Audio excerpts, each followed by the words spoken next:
Otra forma de restar un vector gráficamente a la que vimos recién, pónganse de nuevo que tenemos el mismo par de vectores, AB, esto es válido obviamente para cualquier vector.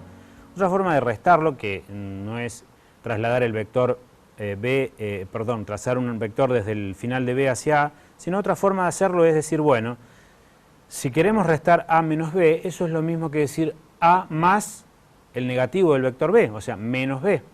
¿Cómo hacemos el negativo del vector B? Es básicamente darlo vuelta al vector. Entonces ese sería nuestro vector B, menos B, el que hemos dibujado recién. Ahora, ¿qué sucede si sumamos A más el vector menos B? Bueno, utilizamos el mismo método que utilizamos recientemente para sumar dos vectores cualesquiera, pero ahora en vez de sumar A más B, voy a sumar A más menos B. Entonces trasladamos de nuevo el vector menos B y obtenemos el vector C. Fíjense que el vector C ahora, verde, es igual al vector que obtuvimos antes, nada más que está ubicado en otro lugar. Pero recuerden lo que dijimos en la clase anterior. Si dos vectores son iguales es porque tienen la misma dirección, magnitud y sentido, sin importar cuál es el punto o el origen donde está el vector. Este vector C que acabamos de obtener por esta metodología es exactamente igual en el que obtuvimos en la filmina anterior. Es otra forma de restar vectores, es restarlos a partir de sumar el negativo.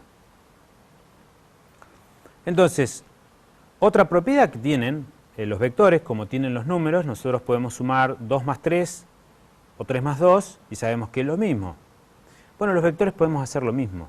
Podemos sumar A más B o también podemos sumar B más A. Y eso es exactamente lo mismo. Es una propiedad que tienen los vectores que, al igual que cuando sumábamos números escalares, podemos aplicarla. Hay muchas otras propiedades de los vectores que no las vamos a ir utilizando en nuestro curso, pero que también siguen de alguna manera las mismas lógicas de la matemática que hemos visto naturalmente cuando veíamos los números naturales. Otra operación menos frecuente, pero que realizamos con los vectores, es la multiplicación de un vector ahora por un número, por un escalar. Entonces es un número que, por supuesto, no tiene información de dirección en sentido. Entonces, directamente, cuando queremos multiplicar un vector por un escalar, supónganse que el vector lo multiplicamos por el número 2, básicamente lo que hacemos es duplicar el vector A. Entonces, el vector 2A será un vector 2 veces el tamaño de A, pero no cambiamos ni la dirección ni el sentido. Lo único que afecta al escalar es la magnitud, el tamaño de la flecha. Si fuésemos a multiplicar el vector A por 3, por ejemplo, teníamos 3 veces el tamaño del vector A. La misma operación la hacemos para el negativo. Si queremos multiplicar el vector A por menos 1, entonces ahí sí cambiaremos el sentido, pero obtendremos la misma dirección y la misma magnitud. Si lo multiplicáramos por menos 2, por ejemplo, cambiaríamos el sentido, la flecha apuntaría hacia el otro lado, aumentaríamos la magnitud y la dirección siempre permanece constante. Es decir, cuando multiplicamos un vector por un escalar, podemos modificarle la magnitud y el sentido, pero nunca la dirección. La dirección está dada justamente por la definición del vector. Siempre, digamos, cuando introducimos estos temas, siempre nos resulta más fácil fijar ejes de referencia X, Y, horizontal y vertical, básicamente porque nuestra vida cotidiana se mueve en ese eje X y ese eje Y.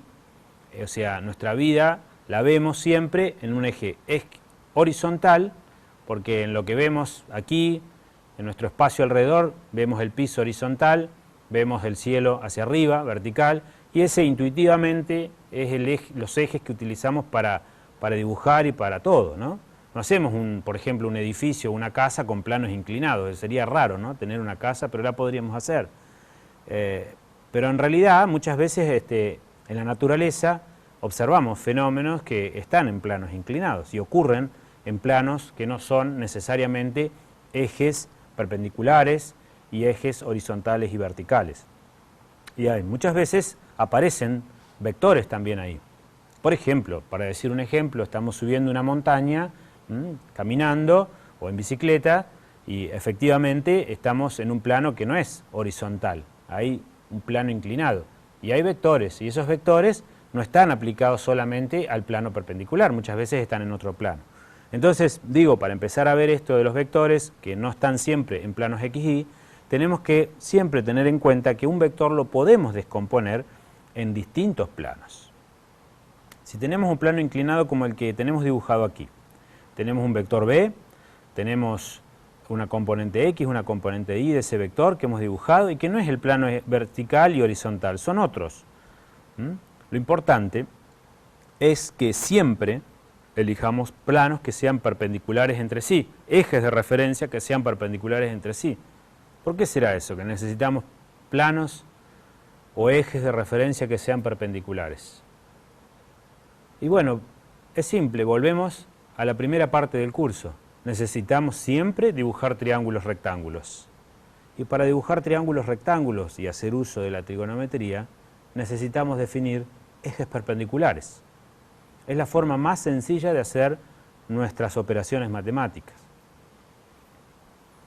Veamos qué sucede, por ejemplo, si tenemos una situación como la que hemos dibujado en este gráfico. Tenemos nuestro sistema de referencia XY, pero hay un plano inclinado, que podría ser, por ejemplo, una cuesta, una pendiente, podría ser una pared, podría ser cualquier cosa, un plano inclinado, que no, ese plano o ese eje de referencia no es horizontal ni vertical, tiene cualquier otra dirección. Y tenemos un vector, fíjense ahí, tenemos un vector que está aplicado en ese eje de referencia, que no es el horizontal, es uno inclinado. Tenemos el vector B en este caso, que lo hemos marcado en azul. ¿Qué sucede ahora? Nosotros podemos proyectar ese vector en la componente XY, como siempre. Entonces vamos a tener la componente en el sistema de referencia XY, la componente X y la componente Y de ese vector. Pero poco nos dice respecto a al sistema de referencia de aplicación. Entonces lo que buscamos hacer es no solo proyectar en el eje X y en el eje Y, sino también proyectar en ejes perpendiculares al eje de referencia donde estaba aplicado el vector. Y ahí se generan un nuevo sistema de referencia con dos nuevos ejes. Uno de los ejes, que es el eje cuya dirección es la dirección del eje de referencia, lo vamos a llamar la componente normal del vector.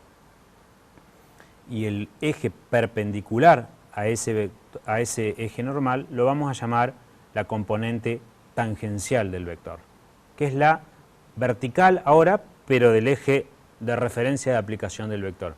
Fíjense que ahora tenemos otro sistema de referencia, que no es el vertical horizontal.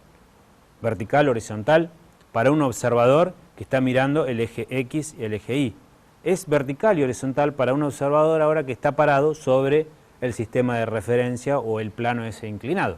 De nuevo tenemos un sistema donde podemos dibujar triángulos, rectángulos y calcular componentes.